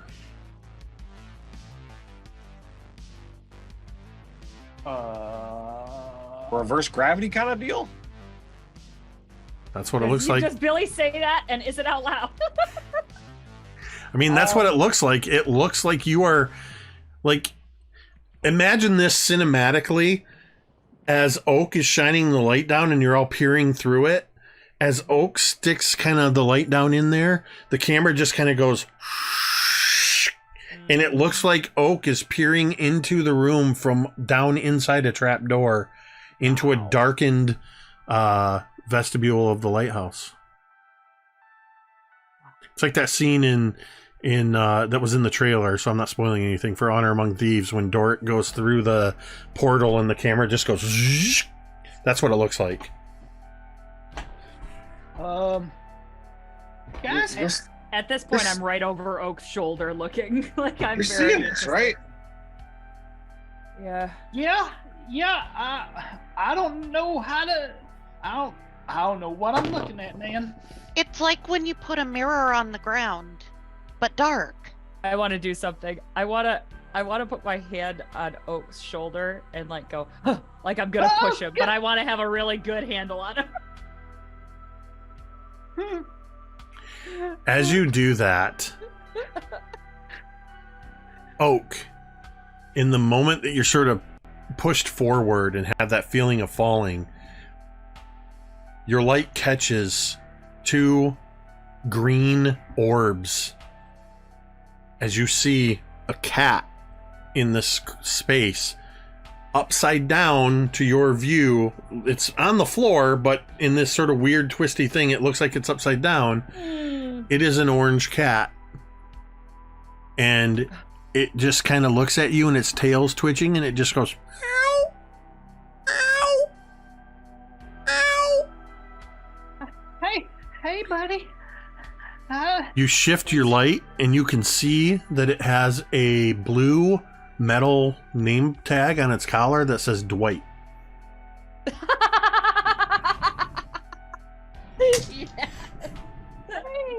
Hey there, Dwight. Don't mind me. We're just, and he'll try to get his bearings, I think. And he looks back to Rosie and like gives her like a glare, like, how could you? And I'm just smiling. I'm just joking around. So, how far is the hole down into this room? Yeah, like if I were to continue the transition, right? If you were, based on your viewpoint, and if you were to drop into this upside down room, you would fall about 6 feet onto a ramp of stone. And Okay. how much rope is there on this pallet? Do we think it would support our weight for 10 feet? It looks like there's probably 30 or 40 feet of rope coiled up, but it also looks like it's like permanently attached to this false wall. All of this stuff looks like it's there just as decoration. Kind of like if you go to the Pirates of the Caribbean ride and you see the rope coiled on the barrel and you try to grab it and it's just all one solid piece. Solid and glued together. Yeah, it's glued, nailed, whatever else. All right. How smooth are the walls? Does it look climbable, or could I like get to a ledge and drop myself down? It's kind of like exactly the space you're in, so it's not really right up against the walls. It's sort of in the middle of the floor. You'd basically have to grab hold of the edge, and you could lower yourself down, and you're tall enough that you could probably only drop like a foot at most, and you'd land on the That's ramp. what I want to do. So Billy, you start to shimmy your way through. Do you go feet first? Yeah. As half of your body gets through, all of a sudden your feet go phoom, and you feel your stomach turn. Ugh. And you now feel like you are hanging upside down in the vestibule, and everybody around you looks upside down, and you feel like you're leaning through from the other side. What? So what happens when I let go? You're just there. You let go and you don't fall through. All right, can I push myself? Yeah, you push away, and now you are in the upside down lighthouse. So when I stand up, do they see me now standing upside down? They absolutely do. Okay. Oh my god. Holy waffles! Wait, what is that? That. Are you okay? Billy, are you okay? when you get about, right before I let go, it feels like your stomach drops, like you're on a roller coaster. Oh, sick. I love roller coasters. And Rosie starts scooting in. No, wait, don't. I do immediately. I don't listen to Oak, Coop. Rosie- Oak will hold the flashlight. He'll go later just to keep a level. Yeah, of light Rosie in just space. suddenly and you feel that same thing. You feel like your stomach twist, and all of a sudden, your entire Whoa. perspective shifts, and now you're climbing out of a hole in the floor into this darkened God. vestibule. Ooh. And Rosie would stand there for a second, just like almost like she's catching her breath, but she's a little queasy. It's just like it's less like a roller coaster and more like the Gravitron.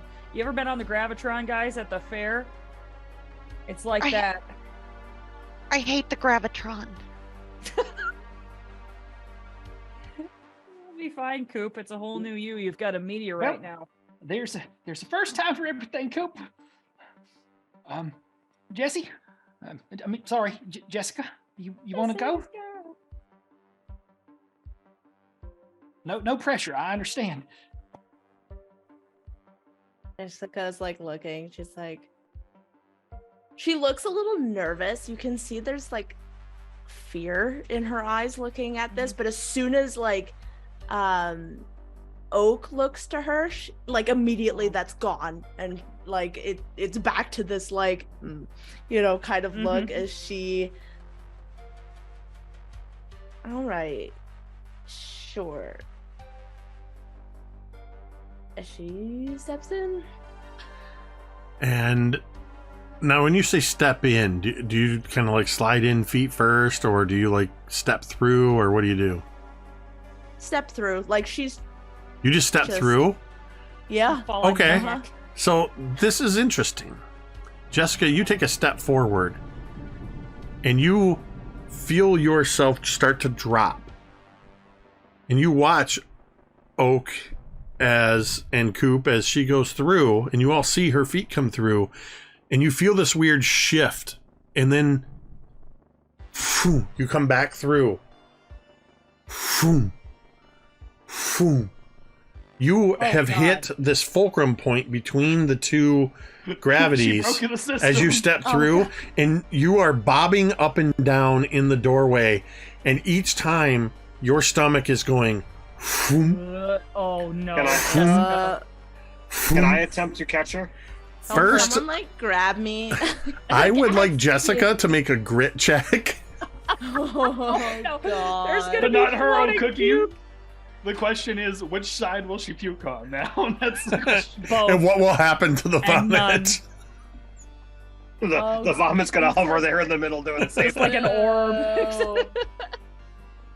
Grit? Grit. No, Unless you can make a case for something else. I can't. I'm just. Can she charm gravity? Yes. Yes. I'm gonna Reduce charm the my gravity. stomach. Jessica's just like, Which way does the vomit go? gravity, could you not? Ew. Could Ew, you? gravity. Ew. Ew. Ew, gravity, ew. Gag me with an interdimensional space. I'm gonna use my adversity token that I didn't use last time. Okay. So I'm gonna use that, and then I'm gonna use I'm gonna use 2 pops. Two Make it. pops. you. Okay. Yeah, So I'm gonna 6. while you do that, I'm gonna I get to hear the sound. I gotta do this. Because you used 2, so that's gonna put us My here. favorite thing. 5. Whoops, not 54. Hey, that'll Yeah. work. Yeah, baby. And then just because you want to hear it. But now I gotta put them back, because there we are. Favorite. And what's your total? 6. 6. Jessica, you are not feeling great. But you manage to sort of keep from... It's less of a, I'm going to throw up from this, but it definitely is a constant state of going over the big hill on a roller coaster. Billy reaches out, and I'm not going to make you make any kind of check, Billy, because she's pretty slowly bobbing back and forth, and you're able to grab hold and pull her. But because you step through, Jessica, as Billy grabs you, you sort of fall clumsily to the ground. when the gravity catches in this space. You don't get hurt or anything, but you are now on the other side, Oak and Coop. As soon as she starts dry heaving, Coop turns away and goes, "That's why I don't like the gravitron." Okay. All right. Now look, I'm gonna hold the flashlight, and we're just gonna tiptoe over. Okay. That's all we're gonna do. Oak Okay. is such a brave little guy. It makes my heart. What the heck does tiptoe over mean? Clearly, whatever she did didn't work, did it? No. Okay. Ooh, What do if- what I did. We'll pull you through. I'm ready. Look, they're all down there. They're ready to catch us. It's gonna be Okay. fine. And then the people on the other side, you see Coop disappear, and then you see like the little Coop feet over the edge of the thing, and they come down, and he's like butt scooting to the edge, like holding on to the edge, like, I really don't want to do this, and then he lets go. And with the help of the others, you're basically shifted around the gravity lip, and you end up on the other side. Mm-hmm. And Oak, just like living for this moment in a way, is just like takes the edge of the trap door and then just flips himself, My God. like knowing Yes. that, seeing so many people do it, he's like understanding that there's going to be an adjustment to gravity, and I have a very like, quick question flips. for Oak. Is Yeah. Oak still recording his little tape recorder entries? of Probably, this? yeah. So at some point he will I grab was his tape. He will grab his recorder and like do. He hasn't had a chance to though. There's been so many No, things not going a on. spare second, but So still. 100% will be doing that at some point when we get a second. So he goes and he'll flip the other way, and I think because he's watched so many people do it, he ends up on his feet, Wow. right? And he's like, okay. You straight up pull a David Bowie in Labyrinth, and you just step Yeah. through and just go, and you just right over it. Incredible. I just live my best life. Because you were the last to go, and you saw everybody go through and got a chance to see how it worked. I will let you do a David Bowie in Yes. Labyrinth. I think David doing Bowie- a David Bowie should be Yeah. what we call doing David anything Bowie really well. is legitimately, you just described one of Oak's heroes during the 80s, so like pulling a David Bowie would be perfect. He's just Yes. like, So now you are all on the other side in a darkened vestibule. For all intents and purposes, it looks exactly the same. A little bit of sunlight is spilling through the open trap door. You see the stairs that lead up, and you see the green door that leads to the outside. Except this one is not partially open. It's just there, closed. okay. Is there did we drop, quick question, because I would have done it before I dropped in. You said there was a rope that was attached to the The rope was attached, but Billy tried to check it out, and it's just a fixture. It's decoration. Facade. it's decoration. It's not okay, so there's not actually It's not a functioning Okay. rope.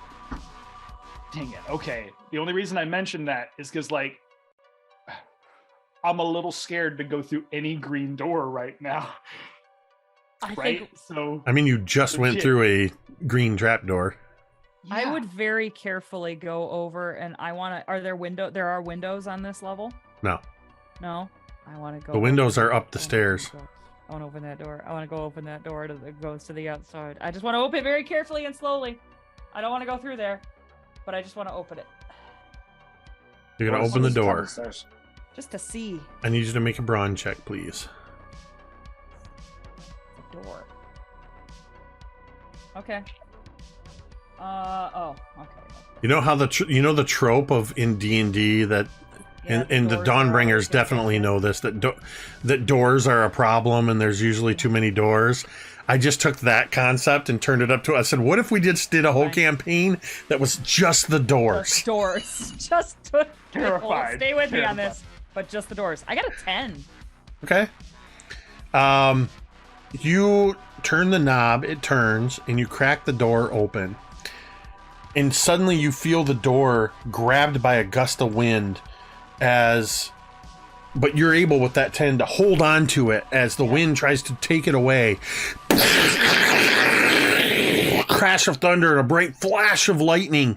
And in this flash of lightning, I almost called you Tira. In the flash of lightning, Rosie, you see the waves of Lake Michigan on the darkened beach. They're cresting at like 15 feet, white water just washing up and crashing over. And another immediate burst of thunder and flash of lightning. Rain is pelting down. It's already starting to come inside. You're holding onto the door, struggling to hold it open. And in this flash of lightning, you see as a wave crashes, you see broken boards, barrels, crates, bits of netting. You see a large piece of white sail. Another and flash of lightning.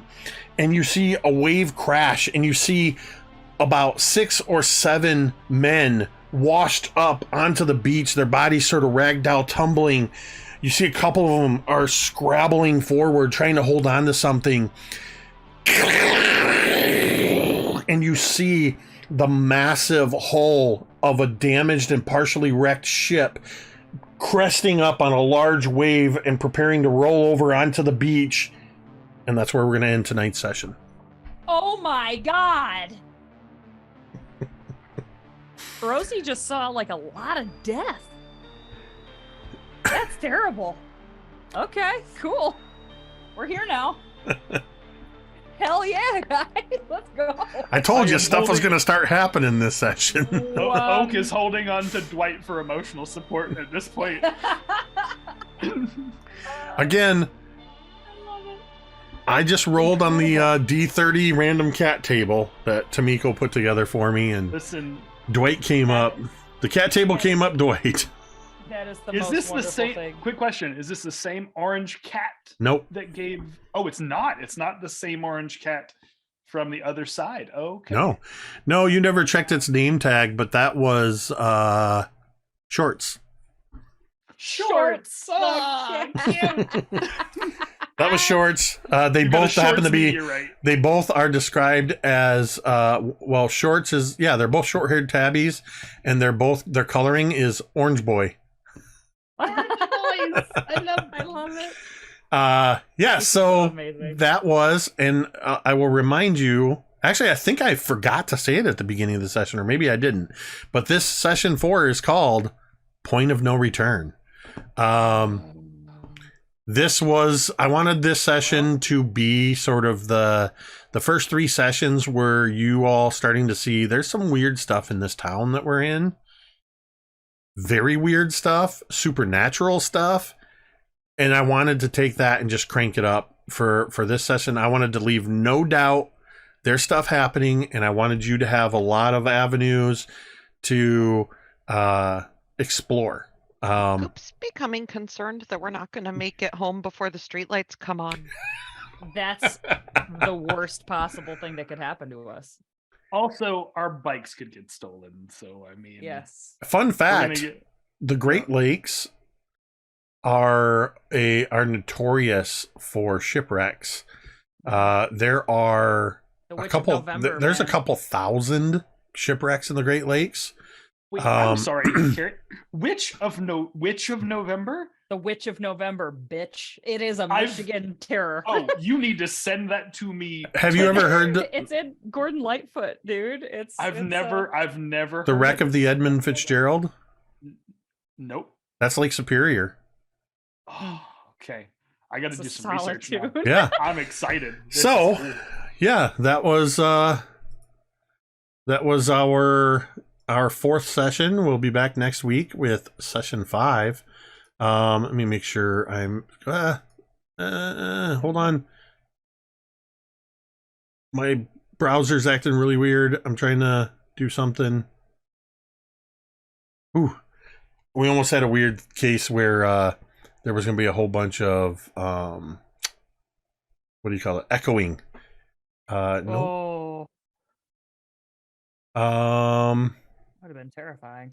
Let's feedback. see. I just wanted. I Begin. wanted to check on. Okay, we are going to throw a raid over in a moment to Buzz Lightyear, who looks like playing Call of Duty Modern Warfare. So that's what we're going to do in a moment. Reminder: while I'm getting this set up, Ted, tell everybody where they should go tomorrow. Yes. Come on over to youtube.com/nerdarchy. Check out the series finale of Untraditionally Arcane. It's going to be an absolute blast. There's going to be some combat. There's going to be some awesome player agency, and it's going to be all kinds of angelic chaos fun. Fantastic. Huge thank you to everybody who tuned in. Thank you to everybody for your support. Shout out to all of our people in chat, hanging out and participating in chat. If you're somebody that likes to lurk quietly in the chat, we appreciate that. Since it was just mentioned, I just wanted to touch on real quick about the VODs. Typically, I try to get all of the games from a given week uploaded on the weekend. Last weekend was my birthday weekend, so I was a little busy because it was also my granddaughter's birthday.